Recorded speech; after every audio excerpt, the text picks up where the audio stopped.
Hello and welcome to this week's Aiding Your Game, our web series where we talk about all things RPGs focused on D&D 5e. This week we're going to be talking about magic items, magic enchantment, and how you can utilize it in your games. Let's jump into it.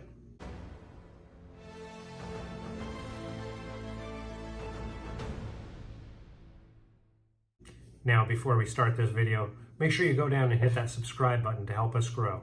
If you want to know when we're posting new content, be sure to ding that bell. And give us a thumbs up if you enjoy the content. Leave a comment on content you would like us to cover in future episodes. In many RPGs, magic is a staple, a backbone, if you will, of the realm that you're playing with.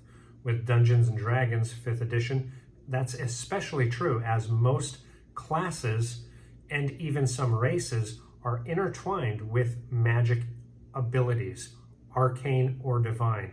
Magic permeates a lot of the setting, a lot of the play structure and opportunities players have to interact in their environment. So magic is extremely important for Dungeons & Dragons, has been since the very first edition.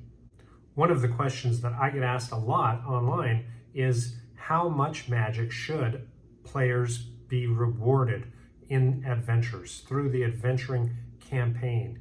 And while the Dungeon Master's Guide and Xanthar's both have good information and helpful guiding charts and information on how much, how often, and what type of magic items to bestow upon your players, one thing that I always tell people to think about is, in the early editions, there wasn't a whole lot of clearly defined and statted out magic items.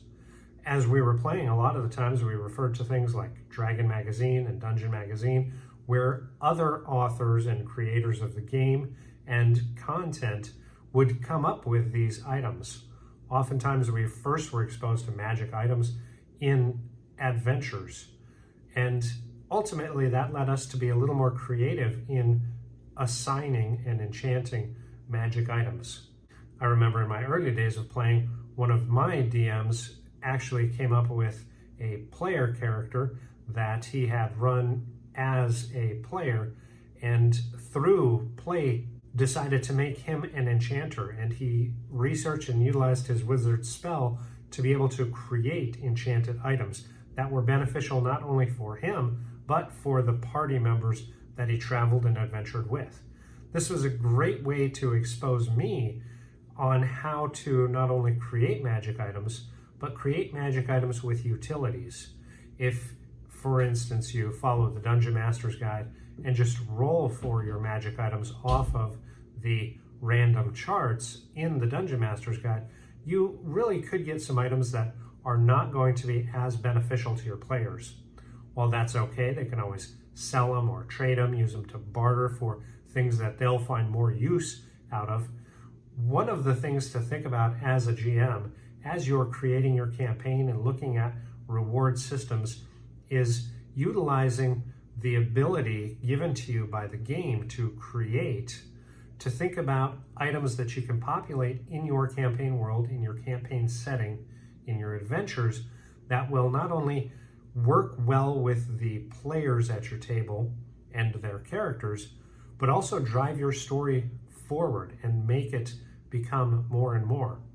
Instead of just having a Holy Avenger sword, maybe it's a mythological sword like Excalibur that the party can ultimately adventure to acquire. Steepling this item in early gaming, in legend and lore of your world that they find out through talking and interacting with NPCs and the world at large, whether that be through researching books and history or clues that they find along the way talking about this artifact or this legendary weapon or shield or armor, whatever the case may be. One of the big ways that you can really impact your story is make it personable to the characters, to the party. Specifically, if you have one key character that you can target it to, who will then enlist the others to help along the way. Now, the charts in Xanthar's, for instance, where it talks about how many items a party should have at the different tier levels, again, is a great guide. You don't have to stick hard and fast to this. If you have a high magic campaign, perhaps you want to throw that out the window and double what it has. Low magic campaigns, you want to subtract some from it. The base guideline, you have to also think of the way you do when creating your encounters out of the DM's guide. If, for instance, you're using regularly statted monsters and following the DM guide more on the encounter setting, CR-based encounter building, then following the guidelines for those types of reward and magic tiered items is a good idea because it's going to keep things on an even pace. You're not going to break your game by not following those. And as a reminder, again, those are just guidelines. You can deviate from them anytime. However, they're a good guideline that give you a starting point to then adjust to the type of campaign that you and your table mates want to play. Now, as you're looking for those magic items, whether that be through building encounters and adventures that you want to flesh out and look at whether it's individual or hoard treasures that your party may be coming across, or if you're just looking at things to start populating in your backbone of a story where they can acquire some of those magical pieces to help aid their game, it's also going to help with a couple of other things. It'll help with your story pacing. If you're very clear at your session 0 that it's a low magic, high magic, or average magic setting, that's going to set expectations in their mind of what they can expect from your game. They won't be really pushing for whether it's more or less because you'll have clearly stated that out. Thinking about some of these things ahead of time is really going to make a big positive impact to the interactions at the table for meeting expectations. By having a good idea of how many magic items you want to have into your game is also going to allow you to plan encounter building a little bit better. If, for instance, you know that you're going to have a high magic campaign and you're going to double what's in Xanthar's as far as how many magic items the party is going to have, you have to be thinking in your encounters of how you're going to still challenge your player characters who will have massive amounts of magic items at different levels. Because you still do want to challenge the players. Over time, if they can just steamroller everything, they're going to start losing interest more and more and start looking for other ways to have some type of conflict in the story, whether that be turning to being a murder hobo. Maybe it's going to be just trying to break the game and trying to ascend to godhood, whatever the case may be. If you want to have a good, cohesive backbone of a story that has a start, a middle, and an end, making sure that you're on top of how your player characters are going to be challenged and achieve those story milestones is going to be super important, and you can really bring it down to how powerful are you as the GM going to allow them to get via items like treasure, loot, and magic items that they can gain along the way. As an example, in one of my campaigns, I have a player character who wants to gain a legendary item. And this type of thing generally for the game is not unheard of. However, it's extremely expensive. Where they're at currently, it does not make sense for them to have this legendary weapon because then I'm going to have a harder time challenging them. If I can't challenge that player, or if they receive that reward right away, they have nothing to strive for, nothing to continue for. So for that player character, they're currently working on it, and whether or not they can get enough money, and then once they have enough money, take the time for the item to be built and delivered to them, it allows me the opportunity to control the pace of the game, continue to challenge them, but keep an item out there that they are looking forward to. They want to achieve the goal. They know it's going to be fantastic when their character gets this item, so it's not something that's out of reach, just not in immediate reach.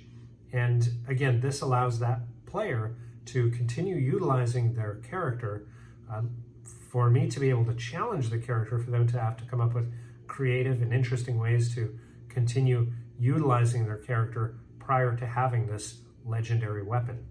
So it's a good idea to know right off the bat whether or not you as a GM are going to allow that kind of opportunity for them to have items and weapons that are, according to the guidelines, more difficult to come by and should not be in lower level hands for player characters.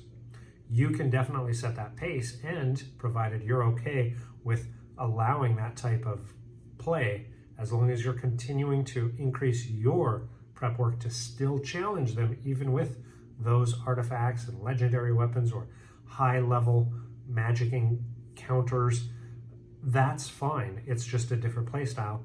And utilizing the system guidelines, you can definitely go in that direction.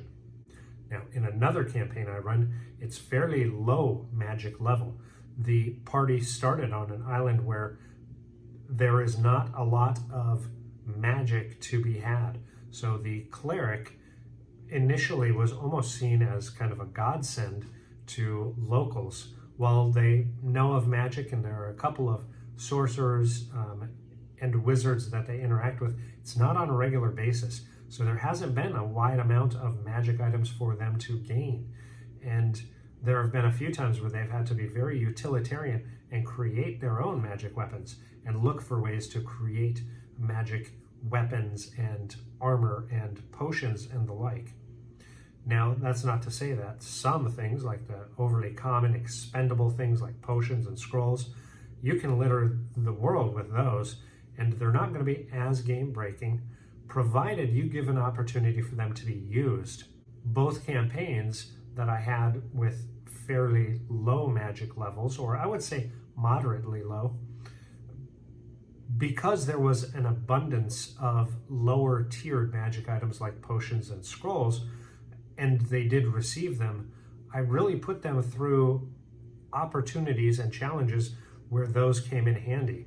Combats that were very devastating and challenging to do, where they would definitely have hit point losses to require them to take potions and not have to use all of their spell slots just to heal up, but also scrolls that were utilitarian and allowed them to overcome certain obstacles that I threw in their place, whether it was invading a boat using the scroll that allowed them to turn into a gaseous form, or scrolls that allowed them to mend earth and repair some of the area that they wanted to make their base of operations.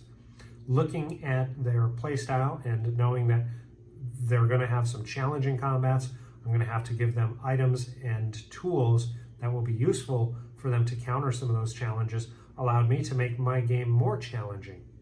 So knowing the type of game that you want to play and how magical or magically enchanted or populated with magic items you want to have your world really allows you to be a better GM, in that you're going to challenge and allow those players to overcome challenges more effectively. Now, another post I get is going back to one of my earlier comments about some of the magic items just don't fit or they're not perfect, and how can I make something that's tailored to my player? How can I have something that my player characters will really want? Again, using what's provided in both Xanthar's and the Dungeon Master's Guide is a good base.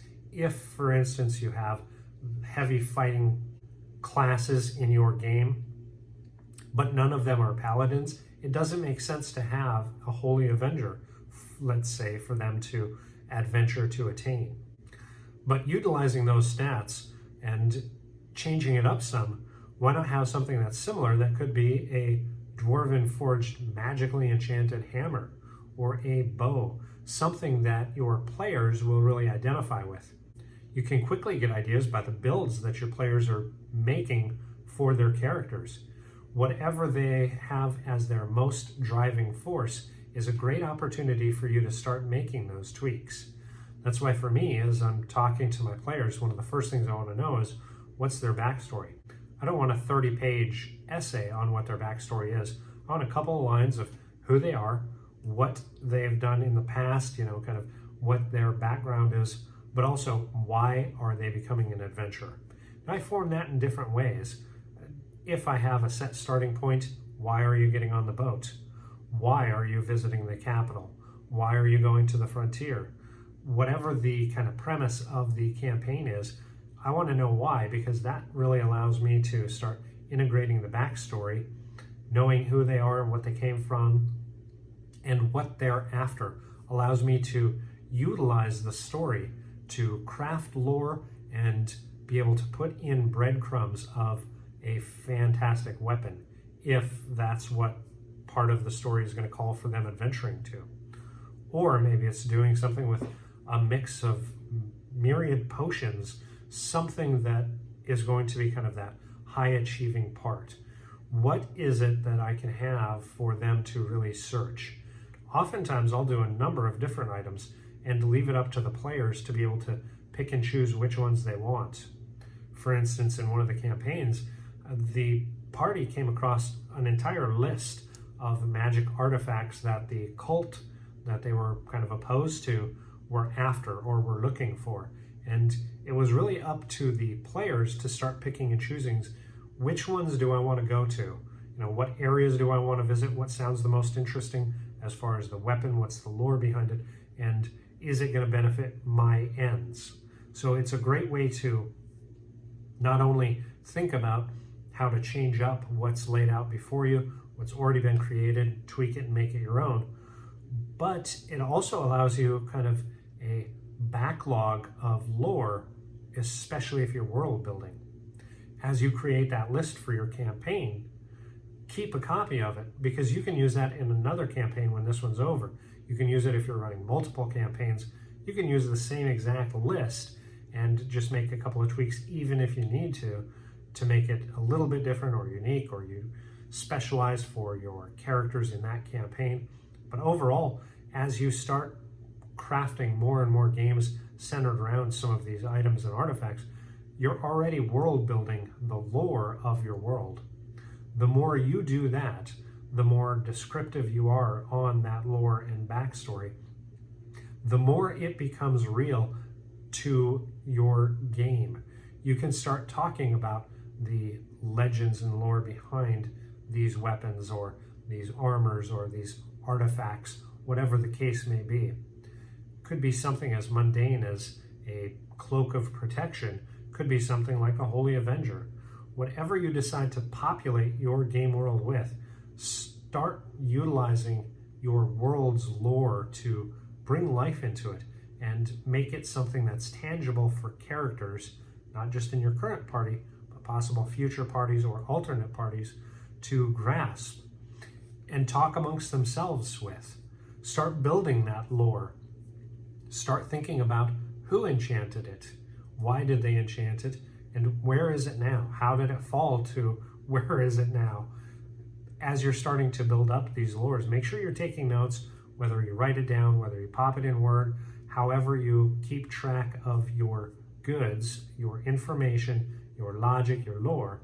Make sure you jot it down, keep it for future reference, and refer back to it as often as you can. This type of simple thinking, starting with how much magic am I going to allow my party, my members of the table to achieve in this campaign, is going to have ripple effects that are going to impact the realms of your possibilities for years to come. Starting with something as minute in detail as how many magic items am I going to allow the player characters to have at their disposal through the levels or tiers or campaign story arcs, is ultimately going to have, or could have, in my opinion, massive impacts on the entire world that you create for your current as well as future tabletop role players. What type of magic items do you have? Have you created or have you tweaked to make your own? Let me know in the comments below. Also, let me know, what type of magic levels do you prefer in your Dungeons & Dragons 5th edition worlds? I'd love to compare notes and maybe give some input back and forth on how we can help each other continue to grow the community. Until next week, keep those spells flowing, keep those scrolls unfurled, and let us know, where will your adventures take you? I hope you enjoyed that video. Here's a link to another video that you may enjoy. Also, make sure you hit that subscribe button to help us grow. If you'd like to support us, make sure you check out the description of the video with some links and leave a comment to let us know where will your adventures take you.